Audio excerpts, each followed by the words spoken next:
In the summer of 1964, just before I started the 7th grade, my family moved from Columbus, Georgia to Smyrna, a small town near Atlanta. Not long after, we visited Atlanta's Grants Park Zoo, now known as Zoo Atlanta. The one and only thing I remember about the visit was seeing a gorilla named Willie B. Over the years, we would visit the zoo at least once, and sometimes twice or more a year, especially when we had guests to entertain. I probably visited at least 8 times. Again, the only thing I remember about the zoo was Willie B.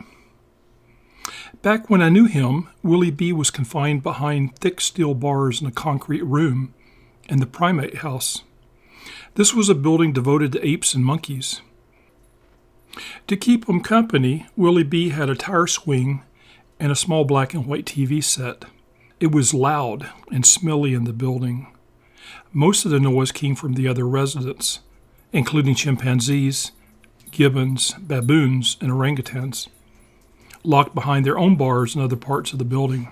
Unlike Willie B, though, they were all afforded the privilege of company, being part of family groups and troops. The zoo's one lonely gorilla was held in isolation. Visitors would walk by Willie B's enclosure and stare at him all day long. He was little more than an exhibit. Some people would ape it up, mimicking his actions or how they assumed apes acted. I saw people do that. Sometimes Willie B would react to their actions, but most of the times he just stared out into space with a forlorn expression carved on his face. He was quite stoic.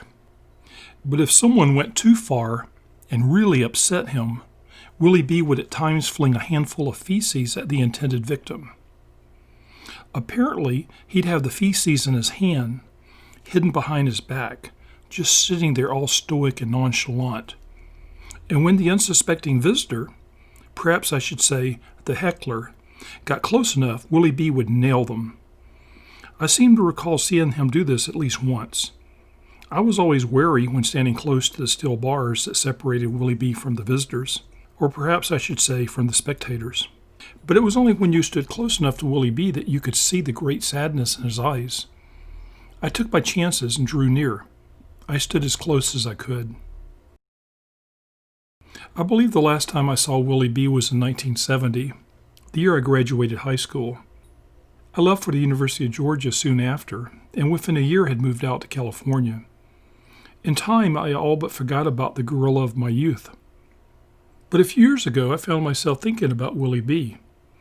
I had been writing a piece about our relationship with nature, and Willie B came to mind.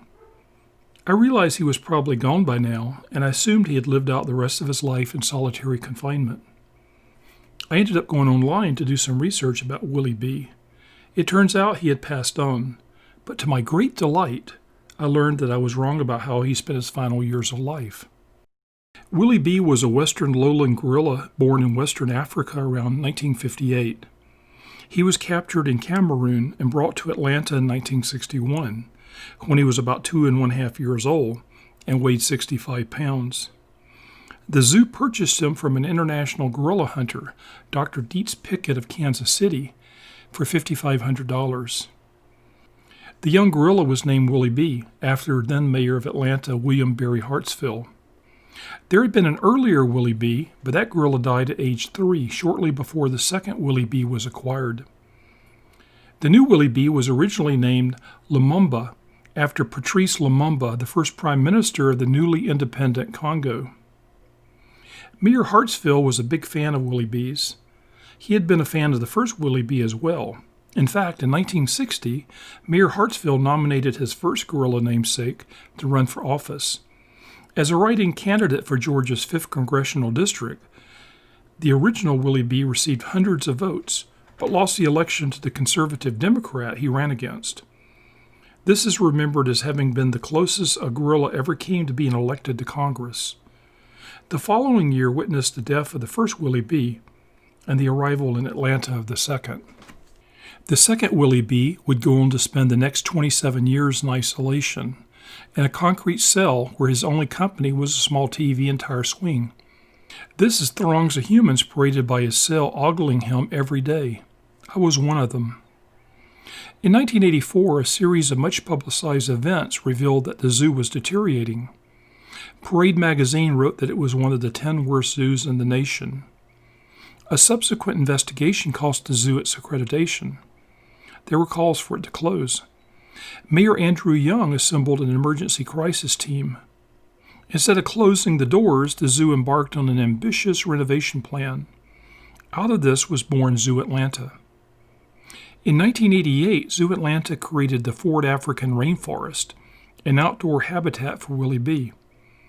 The gorilla, who had never experienced the green since his infancy, suddenly found himself in a brand new environment. Willie B adapted quickly to his new surroundings, but he was still alone. Within a year, a female gorilla was introduced into Willie B's enclosure. Willie B's first offspring, a female named Kudzu, was born in 1994. In time, several additional females would be added to Willie B's troop, and he would sire 4 more offspring: Olympia, Kidogo, Sakari, and Lulu, over the next 5 years. All were females except for one male. Willie B's only son, Kidogo, was born in 1998.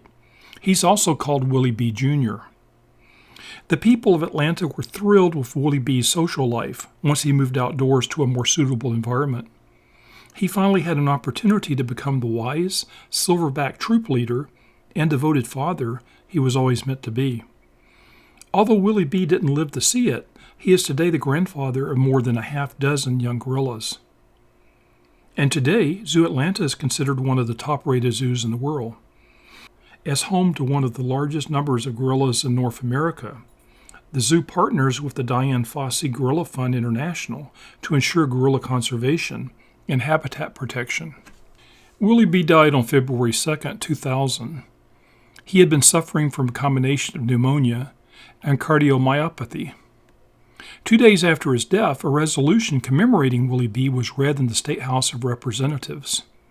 The day after that, thousands of mourners attended the memorial service Zoo Atlanta held for their star attraction. The service was held inside a big white tent. In addition to 2,500 people inside the tent, many thousands of others listened in on remote television sets that were scattered about the zoo complex. In all, at least 8,000 people are thought to have been in attendance for Willie B's memorial. Today, a bronze statue of Willie B stands outside the gorilla exhibit at Zoo Atlanta. His remains were cremated, and 80% of them were placed in a bronze box inside the statue. The other 20% were flown back to the African jungle, from which Willie B came. Former Atlanta Mayor Andrew Young spoke at the memorial for a 6-foot-tall, 400-pound friend, and his words are today memorialized in a plaque honoring Willie B. And I quote, "And in setting him free, perhaps we set ourselves free to help us learn that we can live together in peace with all of the animals that God has created." End of quotes. In 2008, the documentary, Willie B, the Greatest Ape, was aired on TV. It was hosted by Andrew Young and starred Maya Angelou and Jeff Foxworthy. The documentary was advertised with this one line: "One life can make a difference, even when that life is not human." I can still recall the sadness I saw in Willie B's eyes all those years ago when I was a child growing up in Georgia. I grew up feeling bad about this gorilla's isolation. Even as a kid, I knew it wasn't right. I felt an affinity for him. To now know that Willie B's life ended up so well fills me with happiness and eternal gratitude to the good people of Atlanta. Life is sacred, and that includes the lives of gorillas.